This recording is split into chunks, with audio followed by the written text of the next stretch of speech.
राधा माधव कुंज बिहारी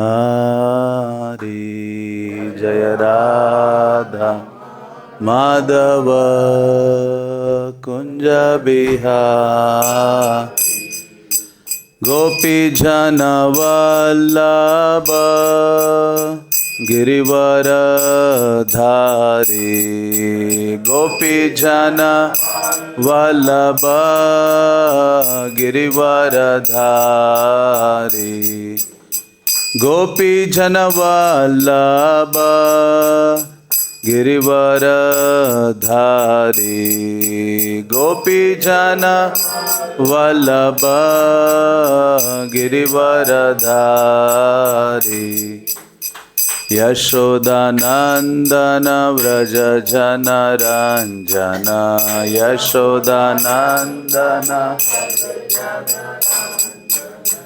यशोदानंदन व्रज जन रंजन यशोदानंदन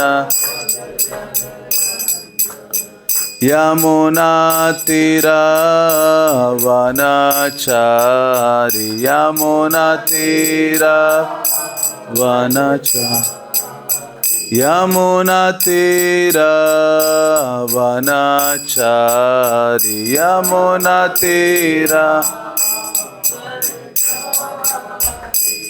जय राधा माधव कुंज बिहारी जय राधा माधव कुंज बिहारी जय राधा माधव राधा माधव श्री राधे जय राधा माधव राधा माधव श्री राधे जय राधा श्याम सुंदर राधा श्याम सुंदर श्री राधे जय राधा श्याम सुंदर राधा श्याम सुंदर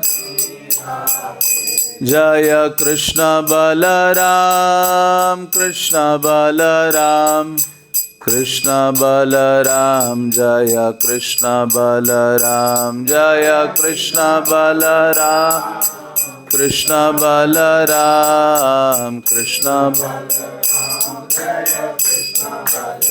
जय गौरनिताय गौरनिताय गौरनिताय जय गौरनिताय जय गौरनिताय गौरनिताय गौरनिताय जय प्रभुपाद प्रभुपाद प्रभुपाद श्रील प्रभुपाद प्रभुपाद प्रभुपाद प्रभुपाद जय ओम विष्णुपाद परमहंस परिव्राजकाचार्य अष्टोत्तर शत श्री श्रीमद डिवाइन ग्रेस ऐसी भक्ति वेदांत स्वामी श्रील प्रभुपाद की इस्कॉन बीबीटी फाउंडर आचार्य श्रील प्रभुपाद की जय ओम विष्णुपाद परमहंस परिव्राजकाचार्य अष्टोत्तर शत श्री श्रीमद भक्ति सिद्धांत सरस्वती ठाकुर की नामाचार्य हरिदास ठाकुर की अनंत कोटि वैष्णव वृंद की प्रेम से कहो श्री कृष्ण चैतन्य प्रभु नित्यानंद श्री अद्वैत गदाधर शिवासदि गौर भक्त वृंद की श्री श्री राधा कृष्ण गोप गोपिका श्याम कुंड राधा कुंड गिरि गोवर्धन की वृंदावन मथुरा धाम की नवद्वीप मायापुर धाम की पुरुषोत्तम क्षेत्र जगन्नाथपुरी धाम की भक्ति देवी तुलसी देवी की गंगा मई यमुना मई की श्री श्री कृष्ण बलराम की श्री श्री राधा श्याम सुंदर की श्री श्री निताय गौर सुंदर की समवेत गौर भक्त वृंद की निताय गौर प्रेमानंदे all glories to assembled devotees, all glories to assembled devotees, all glories to assembled devotees, all glories to Sri Guru and Gauranga.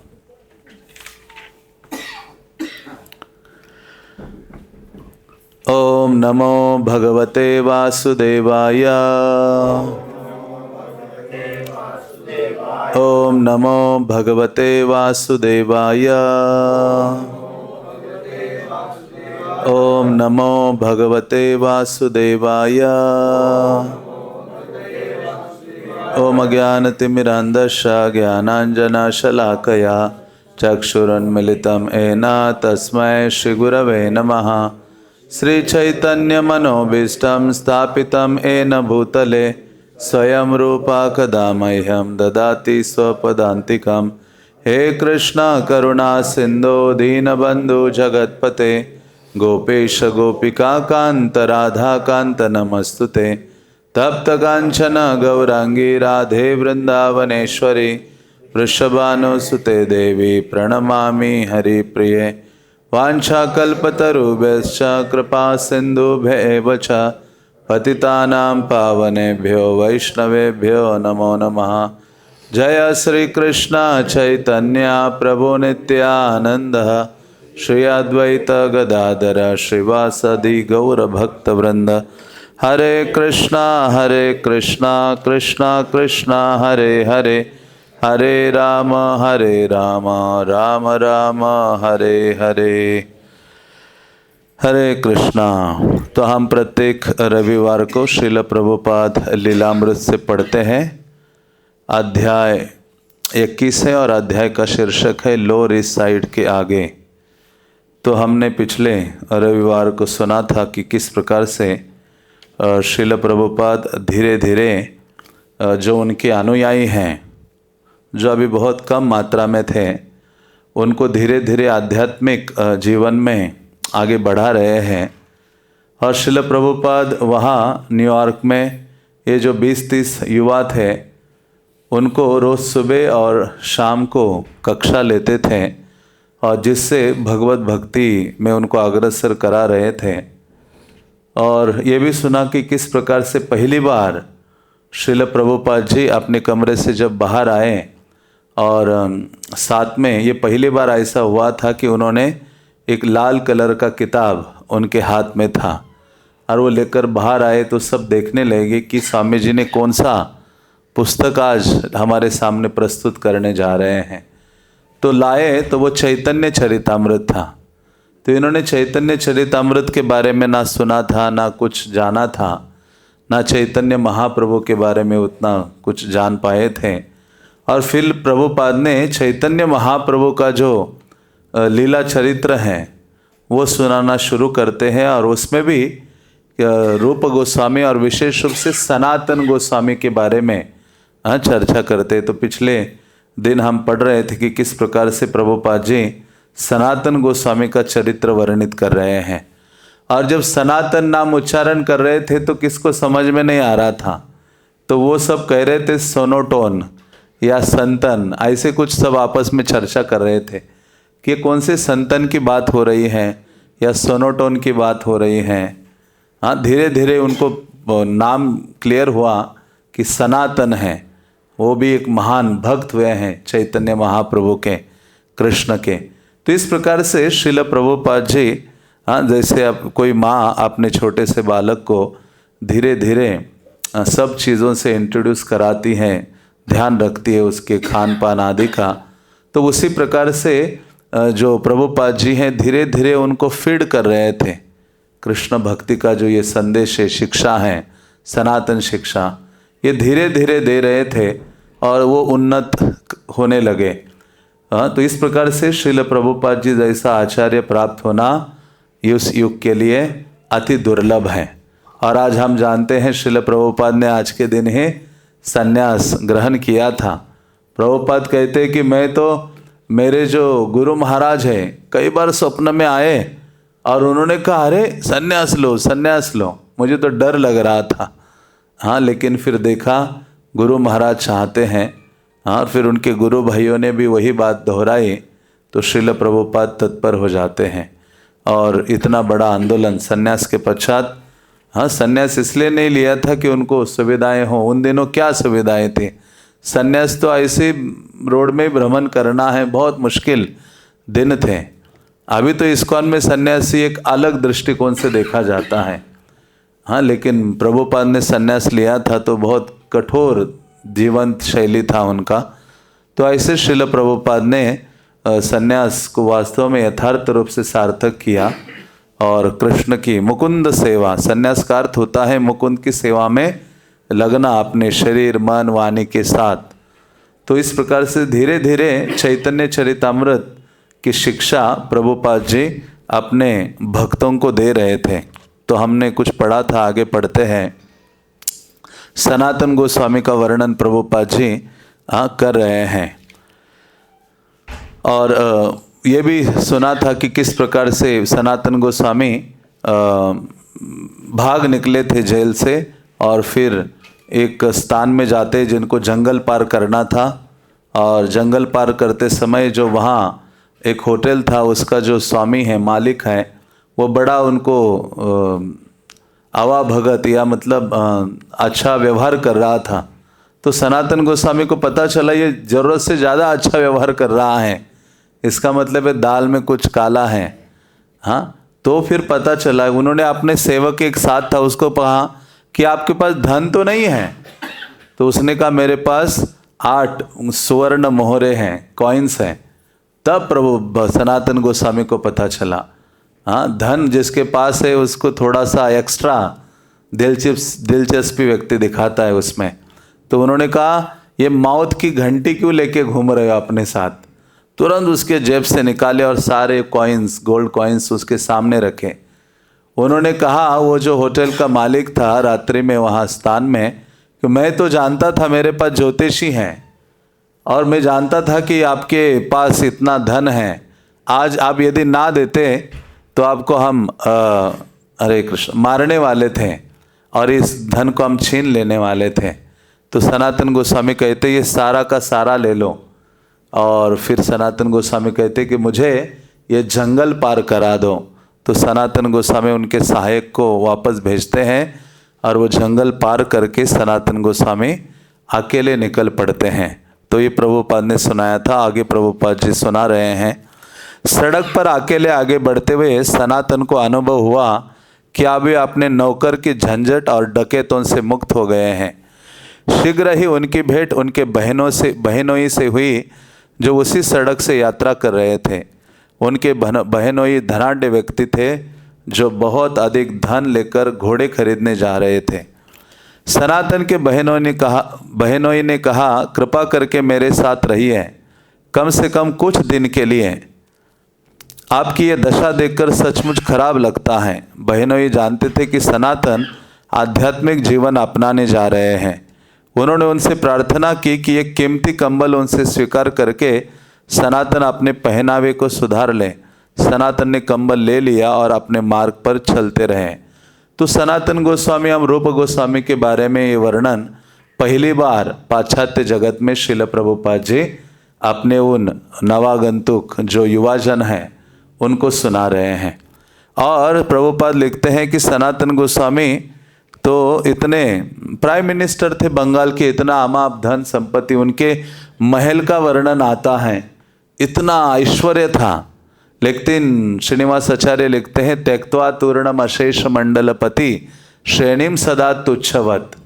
इन गोस्वामियों ने क्या किया, जो भी ऐश्वर्य आदि हैं, सब सुविधाएं हैं भौतिक भोग की, उनको तुच्छवत, जिस प्रकार से भरत महाराज ने अपना राज्य त्यागा, शुकदेव गोस्वामी कहते हैं मलवत। जिस प्रकार से व्यक्ति सुबह मल त्यागने के लिए जाता है, सोचता नहीं कि आज बहुत मूल्यवान चीज छोड़ के आया टॉयलेट में, नहीं, हाँ, वैसे उसी प्रकार से भरत महाराज ने मलवत अपना ऐश्वर्य को त्यागा था।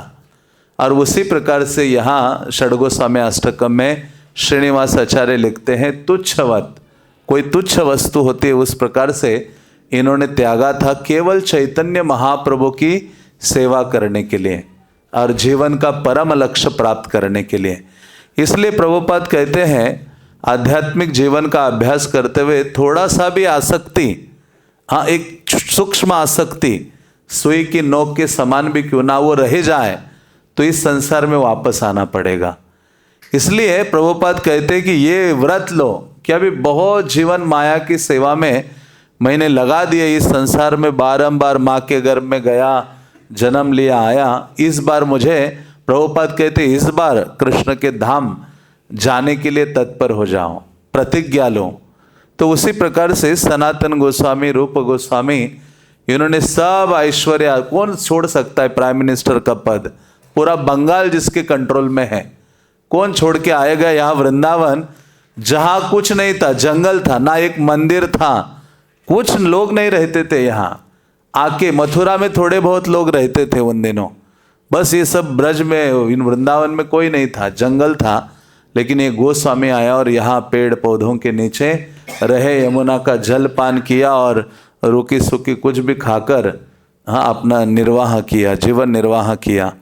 तो ऐसे सनातन गोस्वामी केवल महाप्रभु को मिलने के लिए भाग चले थे जेल से, और आगे वो आगे बढ़ते हैं, उनका बहनोई उनको एक अच्छा कंबल प्रदान करता है और उसी को यहाँ रख के वो भाग रहे थे, निकल रहे थे। अंत में सनातन वाराणसी पहुँचे और सीधे चंद्रशेखर के घर गए जहाँ भगवान चैतन्य ठहरे हुए थे। वे दरवाजे के बाहर प्रतीक्षा करने लगे। भगवान चैतन्य को मालूम हो गया था कि सनातन पहुँच गए हैं और उन्होंने चंद्रशेखर से अनुरोध किया कि दरवाजे पर जाकर वे जो भक्त वहाँ प्रतीक्षा कर रहा था उसे अंदर आने को कहे। चंद्रशेखर गए, किंतु वहाँ उन्होंने केवल फटेहाल सनातन को देखा जिसे उन्होंने अर्ध विक्षिप्त मुसलमान फकीर समझा। चंद्रशेखर लौटकर भगवान चैतन्य के पास गए और बताया कि बाहर कोई भक्त नहीं था। महाप्रभु ने पूछा वहाँ कोई था भी? चंद्रशेखर ने कहा हाँ, कोई फटेहाल फकीर है। तब महाप्रभु चैतन्य दरवाजे पर गए और सनातन को गले लगा लिया। तो सनातन गोस्वामी को तो पता नहीं था कि महाप्रभु मिलेंगे, लेकिन वो दौड़ रहे थे। उनको पता ये चला था कि महाप्रभु वृंदावन गए हैं। बस चैतन्य महाप्रभु को मिलने की जो लालसा उनके हृदय में थी, उस लालसा को धारण करके इच्छा, तीव्र इच्छा, हाँ, तो क्या हुआ उस तीव्र इच्छा का? वो फलीभूत हो गई कि वाराणसी में पहुँचे और उस घर के सामने पहुँचे। ऐसे नहीं कि वो कोई, उनको पहले से पता था कि इस घर में चैतन्य महाप्रभु हैं। ऐसी जगह पहुँचे कि जहाँ चैतन्य महाप्रभु स्वयं वहाँ उपस्थित हैं। इसलिए राइट एटीट्यूड हमारा होता है और बहुत स्ट्रांग इच्छा होती है और तीव्र लालसा होती है, हाँ, तो भगवत प्राप्ति सरल हो जाती है। तो इस प्रकार से वहाँ पहुँचे तो वो, क्योंकि रूप सनातन उनका सब लंबा दाढ़ी, वो मुस्लिम शासक के यहाँ नौकरी करते थे। उनके चरित्र में वर्णन आता है कि उनकी वेशभूषा मुस्लिम की ही वेशभूषा थी, बल्कि ब्राह्मण, ब्राह्मण के कुल में उनका जन्म हुआ है, हाँ, लेकिन फिर भी उनको मुस्लिम के यहाँ नौकरी करनी पड़ी रूप सनातन को। इसलिए उनकी वेशभूषा मुस्लिम के जैसे ही थी, लंबी दाढ़ी आदि उस प्रकार का। और जब जेल से भागे तो फटे पुराने कपड़े उनके पास थे नहीं ठीक से, और वो जब पहुँचे उस घर के द्वार पर तो चैतन्य महाप्रभु तो सर्वज्ञ है, सर्वज्ञाता है। महाप्रभु को पता चला, महाप्रभु ने देखा भी नहीं दरवाजे के बाहर, लेकिन महाप्रभु को पता चला कि मेरा प्रिय भक्त बाहर आया है और वो सनातन गोस्वामी है। चैतन्य महाप्रभु रूप सनातन से बहुत प्रेम करते थे। महाप्रभु ने कहा ये मेरे दो सेनापति हैं, और वास्तव में रूप और सनातन गोस्वामी को पर्सनली महाप्रभु ने शिक्षा दी है। इतनी शिक्षा पर्सनली किसी को दी नहीं। इसे चैतन्य चरितामृत में ये दो शिक्षा बहुत प्रसिद्ध है। यदि बहुत अच्छे से उसका अध्ययन करेंगे तो सारा जो गौड़िया सिद्धांत है उसको हम समझ पाते हैं। उन्हीं शिक्षाओं के आधार पर रूप गोस्वामी ने, सनातन गोस्वामी ने जितने भी ग्रंथों की रचना की, केवल महाप्रभु की शिक्षा के आधार पर। हाँ, जैसे नारद मुनि ने व्यासदेव को संक्षिप्त में भागवत प्रदान किया बीज रूप में, व्यासदेव ने इतने 18,000 श्लोकों की रचना की। तो उसी प्रकार से चैतन्य महाप्रभु ने रूप गोस्वामी को शिक्षा दी, सनातन गोस्वामी को पर्सनली शिक्षा दी, हाँ, 1 महीना 10 दिन। और उन्होंने आगे चलकर इतनी ग्रंथावली, इतने सारे ग्रंथ आदि हमें प्रदान किए। तो ऐसे महाप्रभु ने जाना कि सनातन बाहर आए हैं, तो चंद्रशेखर गया बाहर, कहते वहाँ तो कोई भक्त है नहीं। लेकिन महाप्रभु ने कहा देखो कोई तो है। इन्होंने कहा एक मुस्लिम फ़कीर वहाँ है। महाप्रभु ने कहा वो फ़कीर नहीं है मुस्लिम, वो मेरा प्रिय भक्त है।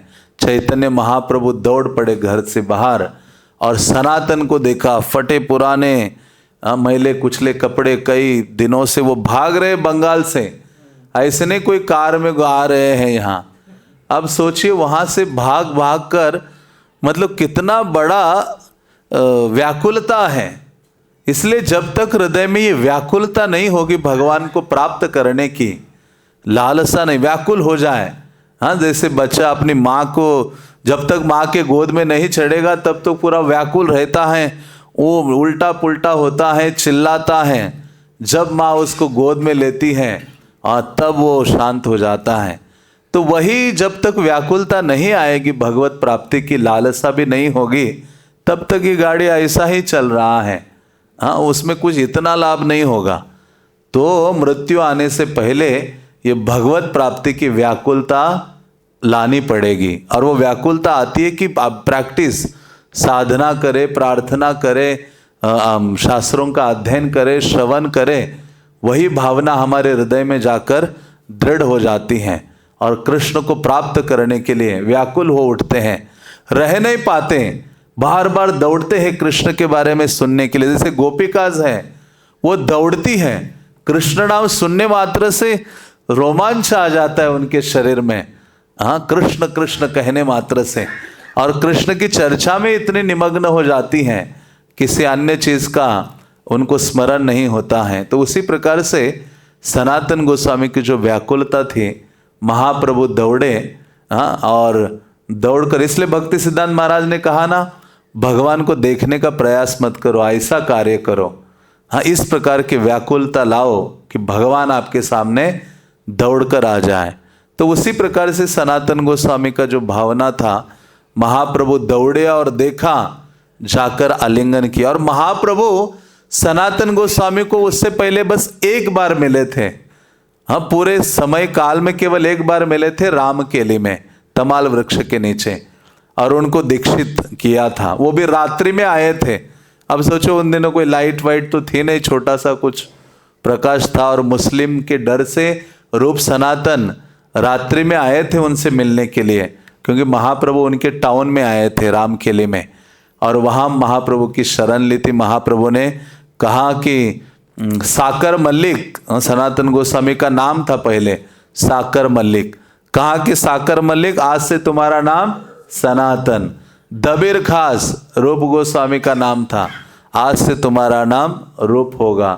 तो इस प्रकार से महाप्रभु ने स्वयं दीक्षा दी थी, उनको नामकरण किया था, और उसके बाद आज मिल रहे थे, इससे पहले कभी नहीं मिले थे, दूसरी बार। और महाप्रभु ने देखकर उनका आलिंगन किया और इतने भाव विभोर हो गए, चैतन्य महाप्रभु स्वयं रोने लगे।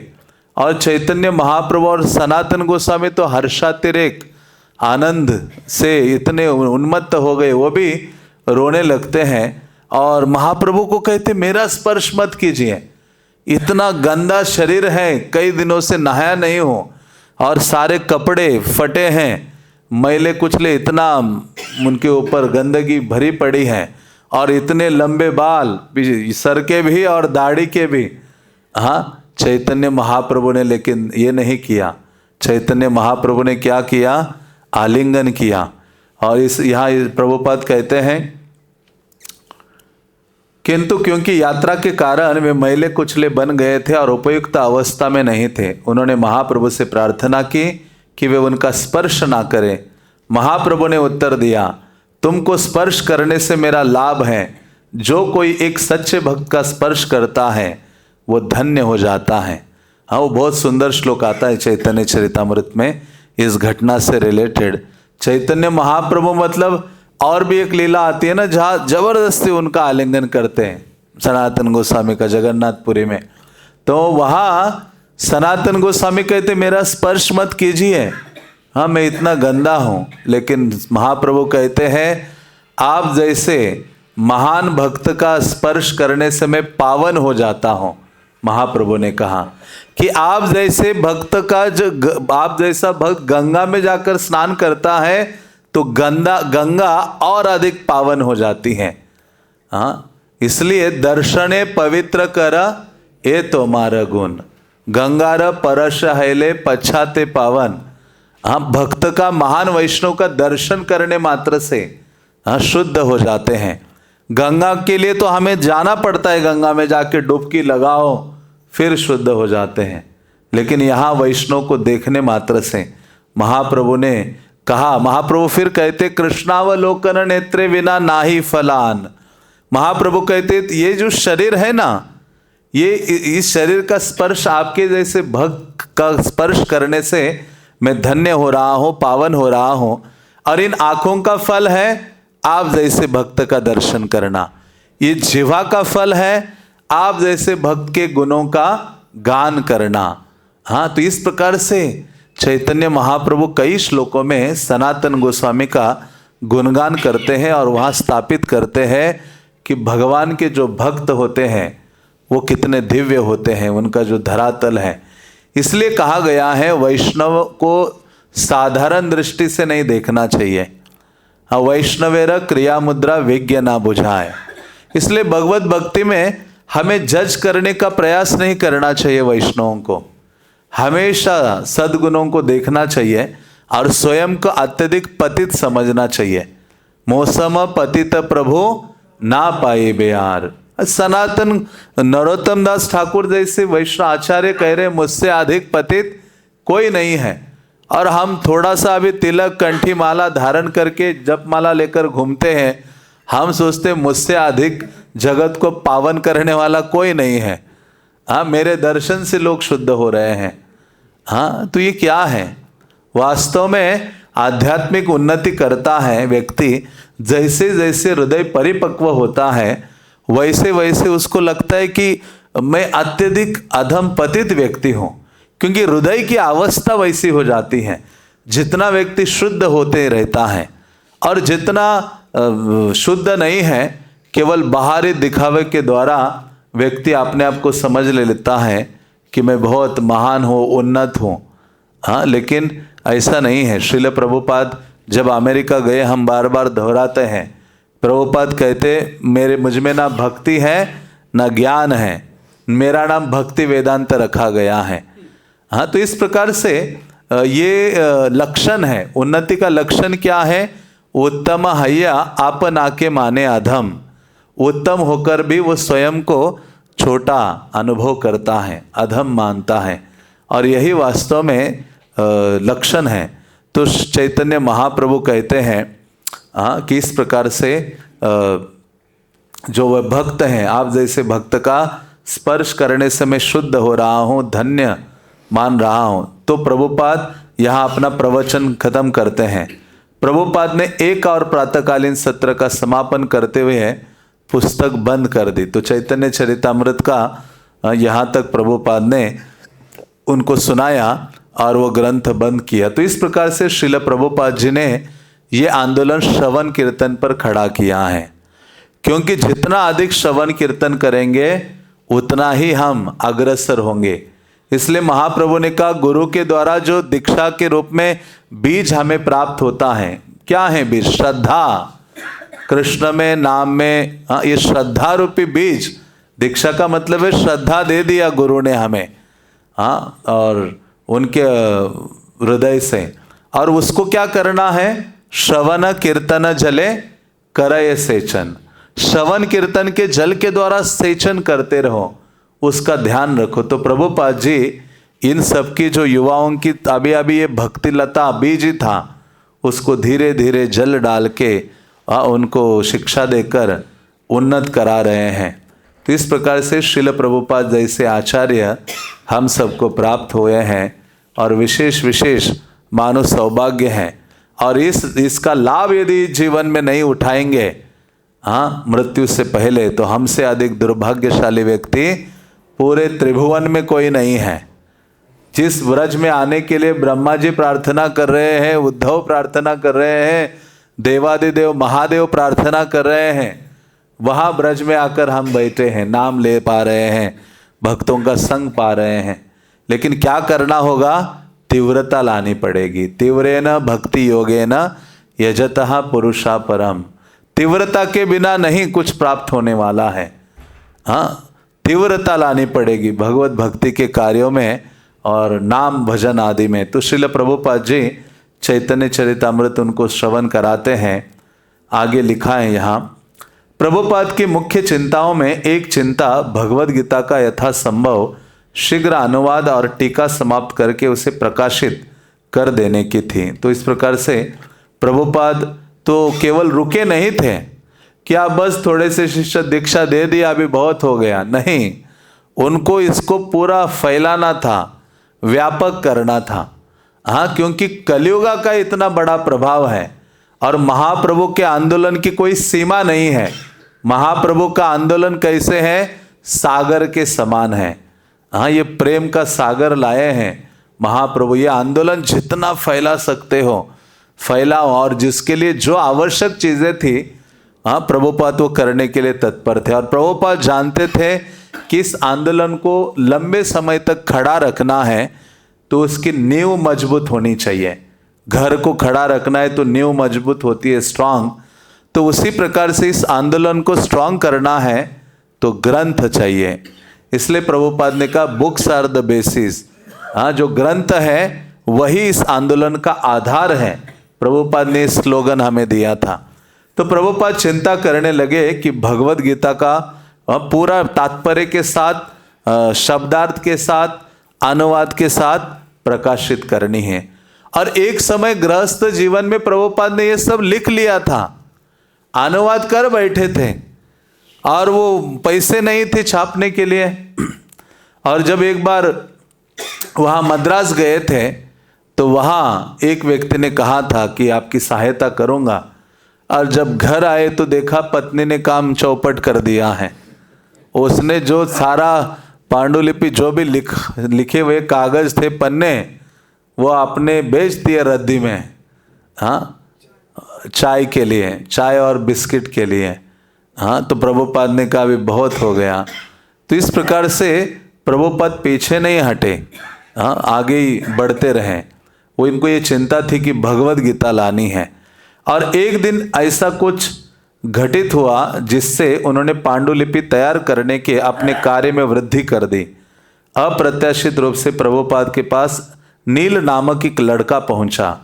वो एंटीओक कॉलेज का छात्र था और एक विशेष कार्यानुशील कार्यक्रम पर शोध कर रहा था। उसे कॉलेज से अनुमति प्राप्त हुई थी कि वो स्वामी भक्ति वेदांत के आश्रम में, जिसके विषय में उसे समाचार पत्रों से ज्ञात हुआ था, एक सत्र तक कार्य करे। नील ने उल्लेख किया कि यदि स्वामी जी को इससे कोई सहायता हो सके तो वो एक अच्छा टाइपिस्ट था। प्रभुपाद ने इसे कृष्ण का प्रसाद माना। तुरंत ही उन्होंने किराए पर एक डिक्टाफोन मंगाया और टेपों पर अपनी व्याख्या रिकॉर्ड करना आरंभ कर दिया। हाँ, प्रभुपाद ने इच्छा व्यक्त की तो एक युवक भगवान ने उनके लिए भेजा जो टाइपिंग करने में, उन दिनों देखो टाइप होता था, अभी तो आपको लिखने की जरूरत नहीं है। हाँ, अभी तो आप बोलते रहो, एकदम टाइप होता है, एडिट होता है ऑटोमेटिक, कितनी चीजें, अभी तो इतनी तेजी आ गई। कोई आपको पुस्तक लिखनी है तो बहुत सरल हो गया है। लेकिन प्रभुपाद के समय तो बहुत संघर्ष था। हाँ, गृहस्थ जीवन में तो हाथ में इतनी पन्ने लिख दिए, 700 श्लोकों का अनुवाद, तात्पर्य। और उसके बाद भी जब वृंदावन में निवास किया तो एक टाइपराइटर रखे साथ में हमेशा, वृद्धावस्था में, और वो टाइप कर रहे हैं। अब टाइप कर रहे हैं, अभी कोई सोच नहीं सकता। और वो भी एक एक पन्ना टाइप करो, कितना मुश्किल कार्य था। लेकिन कृष्ण की प्रसन्नता के लिए प्रभुपाद ने सब करने के लिए तैयार थे। और जब वहाँ जाकर इच्छा व्यक्त की कि भगवद गीता को मुझे प्रकाशित करना है, तो एक युवा हाँ आ गया। उन्होंने, प्रभुपाद ने सोचा कृष्ण ने ही भेजा है। हाँ, तो प्रभुपाद जी हर कार्य के द्वारा, चाहे कई बार वो अनुकूल हो या प्रतिकूल हो, प्रभुपाद देखते थे कृष्ण का ही हाथ है। तो उसी प्रकार से जीवन में सदैव कृष्ण का हाथ देखते रहना चाहिए, लेकिन अपना जो उद्देश्य है उसको सामने रखते हुए आगे बढ़ते रहना चाहिए।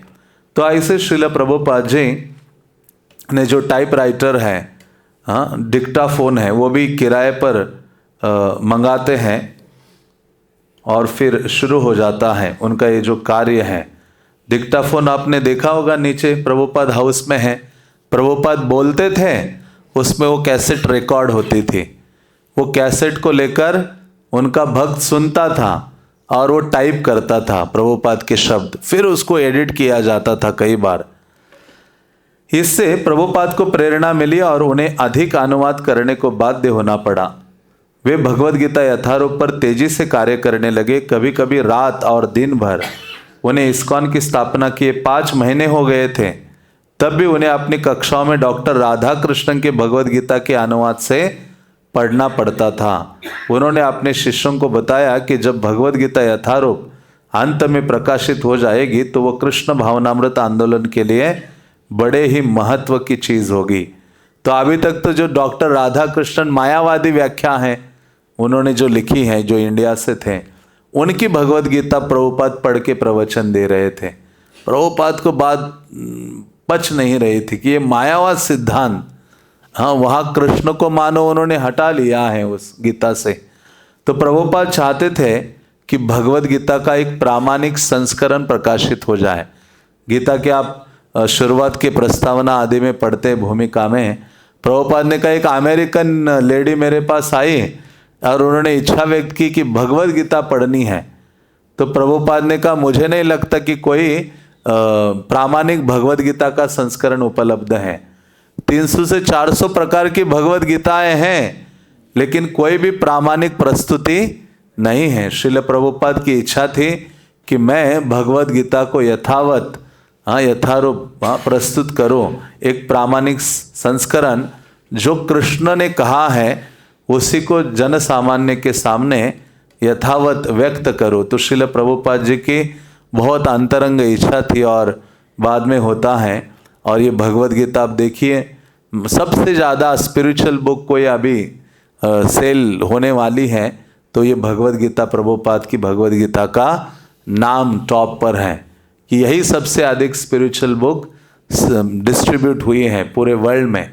तो इस प्रकार से प्रभुपाद ने वो इच्छा व्यक्त की और इच्छा ही नहीं बल्कि कार्य करने लगे दिन रात। प्रभुपाद जी रात को 10 बजे सोते थे, 12 बजे उठ जाते थे, 12 के बाद फिर सोते नहीं थे, कंटिन्यू अनुवाद करते रहते थे। दिन में फिर प्रवचन देना है, भक्तों को मार्गदर्शन करना है। तो इस प्रकार से दिन रात वो सेवा में नियुक्त थे।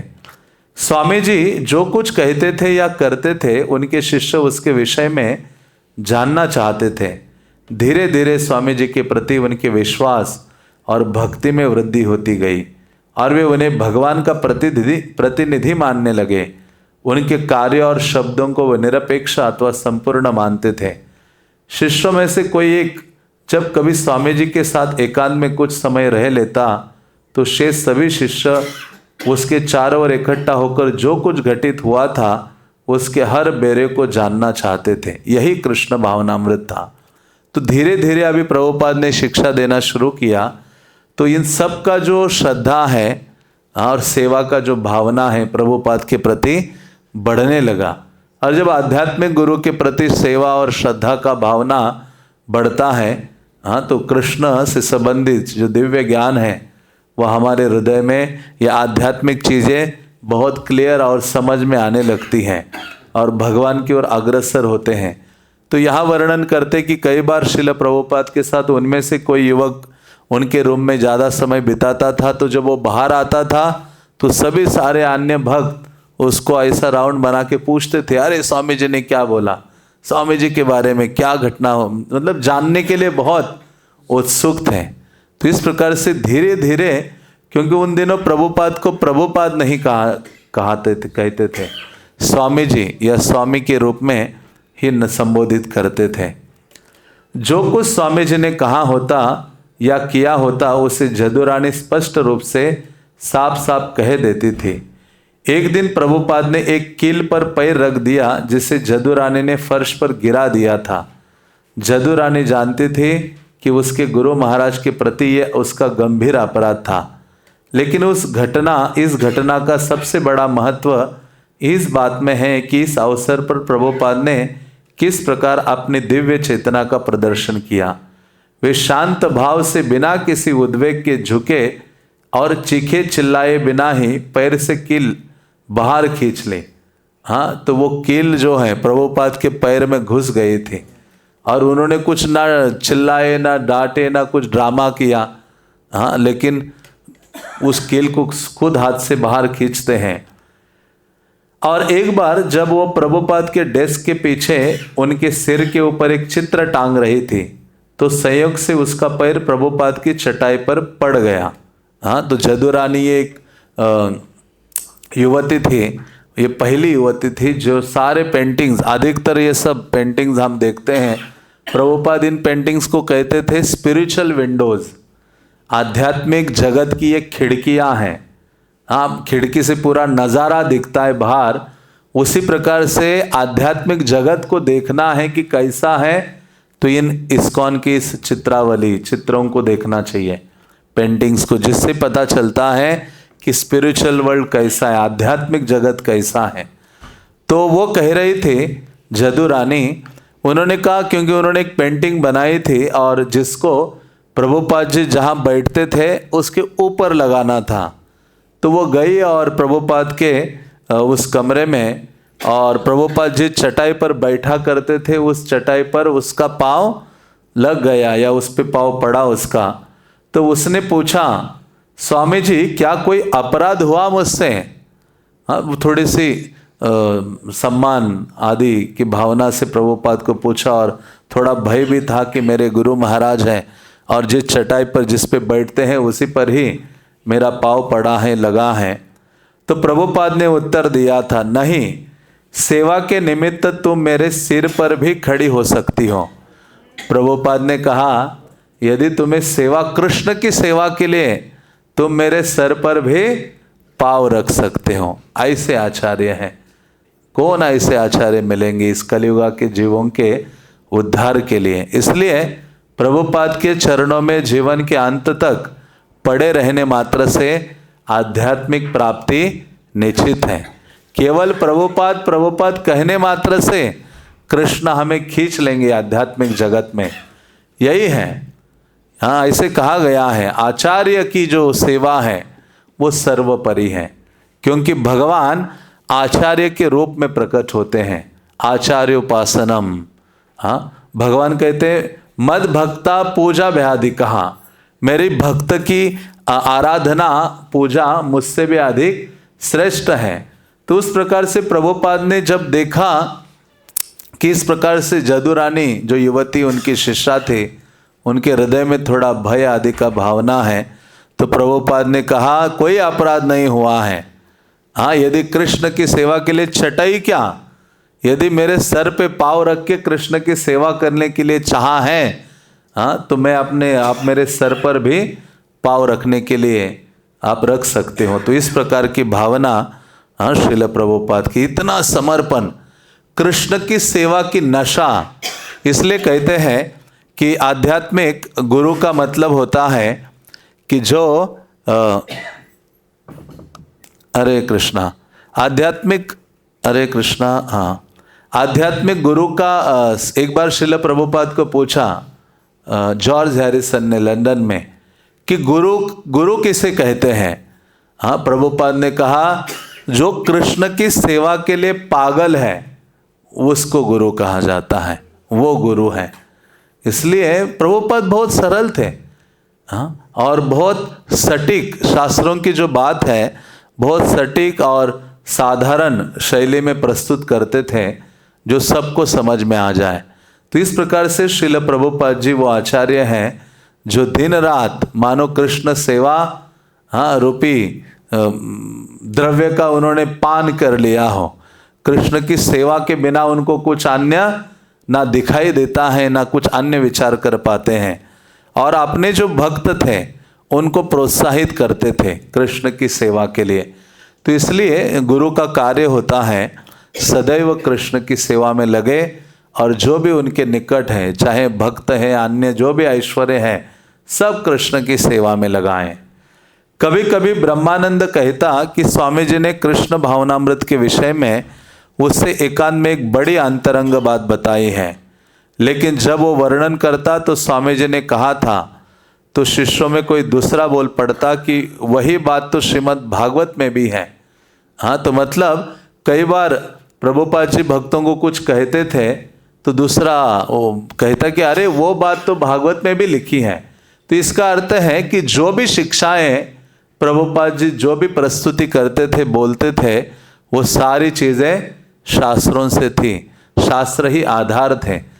ऐसे नहीं कि आपने मनगढ़ंत ढंग से कुछ व्याख्या करे। हाँ, प्रभुपाद उस पर बहुत प्रहार करते थे। इसलिए प्रभुपाद ने कहा हमेशा ये चेक करना चाहिए, साधु, गुरु और शास्त्र। हाँ, तो इस प्रकार से प्रभुपाद जी जो भी वार्तालाप या जो भी बातें भक्तों से करते थे, शिक्षा देते थे, उनका आधार ग्रंथ होते थे। प्रभुपाद ने बताया था कि आध्यात्मिक गुरु अपनी शिक्षाओं में उपस्थित रहता है और उन्होंने भागवत के उन 3 खंडों में सब कुछ कह देने का प्रयत्न किया है और भक्तगण इसे सच पा रहे थे। तो प्रभुपाद जी कहा करते थे कि आध्यात्मिक गुरु उनकी शिक्षाओं में है।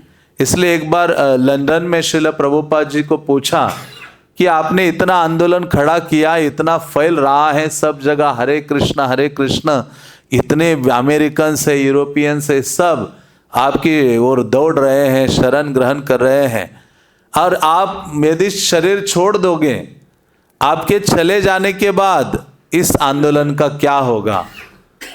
तुरंत प्रभुपाद सिंह की तरह गर्जना करते हुए बोले, हाँ, मैं कभी मरूंगा नहीं। उसने डायरेक्ट बोला था, आपके मर जाने के बाद क्या होगा? हाँ, आपके डेथ के बाद क्या होगा इस आंदोलन का? प्रभुपाद तुरंत बोले, मैं कभी मरूंगा नहीं, मैं सदैव आपने ग्रंथों में जीवित हूँ, ग्रंथों के माध्यम से। और वो वास्तव में है। हाँ, जो भी व्यक्ति प्रभुपाद के ग्रंथ पढ़ता है, प्रभुपाद उसको प्रचारित करते हैं, शिक्षा देते हैं, हाँ, प्रेरित करते हैं कृष्ण की सेवा के लिए। इसलिए गुरु का वपु यदि ना भी रहे, हाँ, लेकिन गुरु तत्व क्या है? शाश्वत है। शरीर शाश्वत तो है ही नहीं, हाँ, शरीर का विनाश तो होना ही है, लेकिन आध्यात्मिक गुरु की जो शिक्षा है वो शाश्वत है। गुरु तत्व शाश्वत है। जिस प्रकार से कृष्ण शाश्वत है, तो उसी प्रकार से वो भक्त कहने लगे कि प्रभुपाद ने उन दिनों तो भागवतम का प्रथम स्कंद ही था, जो 3 किताबों के रूप में प्रभुपाद ने छापा था। और वो भक्त कहने लगे कि प्रभुपाद ने जो भी देना था अधिकतर इस भागवतम के प्रथम स्कंद में दे दिया है। बल्कि भागवतम, प्रभुपाद कहते थे, भागवतम का प्रथम स्कंद अमेरिका जाने से पहले उन्होंने अनुवाद तात्पर्य दिए थे। प्रभुपाद ने कहा था कि ये पहला स्कंद ही काफी है भगवत धाम जाने के लिए। जो भी चीजें हैं इसमें दी हैं। उसके शुरुआत में आप पढ़ेंगे, दूसरे अध्याय में तात्पर्य में प्रभुपाद कहते हैं इसके पन्नों को आप पलटोगे और जब उसके तात्पर्य पढ़ते रहोगे, हाँ, जो कृष्ण से अभिन्न है, तो एक दिन उन्हीं तात्पर्य से कृष्ण बाहर आके आपके सामने प्रकट हो जाएंगे। तो इस प्रकार से श्रील प्रभुपाद कहा करते थे। इसलिए क्योंकि ये शब्दावली साधारण नहीं है, प्रभुपाद ने कहा ये कृष्ण ने लिखा है, इसलिए कृष्ण से अभिन्न है। इसलिए हमें ये संग करना होगा, ग्रंथ का संग अधिक से अधिक पढ़े, बारंबार पढ़े। ऐसे नहीं कि एक बार भागवत पढ़ लिया अभी बहुत हो गया, हाँ, मैंने बहुत बड़ा अचीवमेंट किया, नहीं, बारंबार। इसलिए वो गोस्वामी जो मुनिगण हैं, शौनक आदि, वो कहते हैं वयम तु न वित्रप्यामा, हाँ, कि कभी हम तृप्त नहीं हो रहे हैं, स्वादु स्वादु पदे पदे, हाँ, हर क्षण इसका अमृत आस्वादन हम कर पा रहे हैं। तो इसलिए बारंबार पढ़ेंगे तो बारंबार दिव्य अनुभूति, हाँ, हमें होगी। तो इस प्रकार से श्रील प्रभुपाद जी कहा करते थे। और भक्तगण, प्रभुपाद ने कहा, हाँ, ये भागवतम का, क्योंकि प्रभुपाद एक बार बीमार भी पड़े थे और प्रभुपाद को लगा कि अभी शायद बचना मुश्किल है, लेकिन ये प्रथम स्कंद में सब कुछ मैंने दे दिया है। तो कमी क्या है? आज भी देखा जाता है कि इस्कॉन के भक्त ग्रंथ पढ़ते नहीं हैं ज़्यादातर। मतलब पिछले 2017 या कब सर्वे किया था, तो इस्कॉन के जो लीडर्स हैं उसमें से केवल 17% ही लोग पढ़ रहे थे प्रभुपाद के ग्रंथ, लीडर लोग भी। तो ये बहुत बड़ी चिंता हो गई थी। इसलिए अभी ये रीडिंग दिन शुरू हो गए हैं, 7 तारीख से है ना, 7 तारीख से भक्त लोग अधिक से अधिक ग्रंथों को पढ़े, दिन भर पढ़े, और ये आदत डालनी होगी। जितना हम मोबाइल को देखते हैं उतनी बार तो किताब को हाथ भी नहीं लगाते। हाँ, एक महाराज प्रभुपाद के एक शिष्य हैं जिनका नाम हनुमत प्रेषक महाराज, वो सदैव मैंने देखा कई सालों से वो हमेशा प्रभुपाद बुक हाथ में रखते। जैसे मोबाइल आप हाथ में लेके घूमते हो, वो उपदेश अमृत कभी मैंने देखा नहीं कि उसके बिना उनको देखा नहीं। हाँ, उस ग्रंथ को हाथ में सदैव, चाहे वो परिक्रमा मायापुर परिक्रमा कर रहे थे या जहाँ तहाँ ट्रैवलिंग कर रहे हैं, बुक उनके हाथ में मिलेगा आपको, उपदेशामृत। हाँ, रूप गोस्वामी महाप्रभु की सारी शिक्षा उसमें है। वो कहा जाता है, हाँ, शुरुआत से लेकर ब्रज की प्राप्ति तक सब कुछ उपदेशामृत में है। तो उस प्रकार से प्रभुपाद के ग्रंथों को जो महत्व है, प्रभुपाद के शिष्यों ने जाना, उसके उनको छपाई की, उसका वितरण किया, हम सब तक पहुंचाया है। लेकिन अभी जो हमारी पीढ़ी है वो इस मोबाइल के गर्त में डूब रहे हैं। हाँ, इसलिए ग्रंथों का संग कम हो रहा है, ग्रंथों को पढ़ नहीं रहे। और प्रभुपाद के दिनों से ही प्रभुपाद कहते थे, मेरी एक कंप्लेंट है मेरे शिष्यों के लिए, मेरे भक्तों के लिए, कि मैंने ये ग्रंथ मेरे भक्तों के लिए लिखे हैं, ये बेचने के लिए नहीं लिखे। सबसे पहले मेरा प्रयास क्या है, किसके लिए है? मेरे भक्तों के लिए। और जितनी मात्रा में पढ़ना चाहिए, मेरे भक्त लोग उतनी मात्रा में इन ग्रंथों का अध्ययन नहीं कर रहे। ये प्रभुपाद कई बार बोले हैं, अपने लेटर्स में बोले हैं, प्रवचनों में बोले हैं। तो इस प्रकार से जो गुरु की शिक्षा है वो शाश्वत है, और गुरु जीवित रहता है अपनी शिक्षाओं के माध्यम से। और उन शिक्षाओं को जो आगे आने वाले शिष्यगण हैं, भक्तगण हैं, वो प्रचारित करते हैं, मेडिटेट करते हैं, तो वो शिक्षा वास्तव में जीवित रहती है। स्वामी जी के भक्त परिवार में कोई गोपनीयता नहीं थी। हर एक जानता था कि स्वामी जी द्वारा बौद्ध धर्म की कठोर आलोचना से खिन्न होकर उमापति कुछ दिन के लिए चला गया था, लेकिन फिर वापस आ गया था। और प्रभुपाद से सच्चे गंभीर विचार विमर्श के बाद उसने कृष्ण भावनामृत को पुनः अंगीकार करने का निश्चय किया था। और हर एक जानता था कि सत्स्वरूप ने अपनी नौकरी से त्याग पत्र दे दिया था। और जब वो स्वामी जी को इसके बारे में बताने गया तो स्वामी जी ने उससे कहा कि वो अपनी नौकरी नहीं छोड़ सकता, वरना उसे कृष्ण के निमित्त धन कमाते रहना चाहिए और उसे इस्कॉन को अनुदान में दे देना चाहिए, यही उसकी सर्वोत्तम सेवा होगी। हाँ, तो प्रभुपाद सब प्रकार से मार्गदर्शन करते थे, क्योंकि शुरुआत के दिनों में धन की भी बहुत आवश्यकता थी।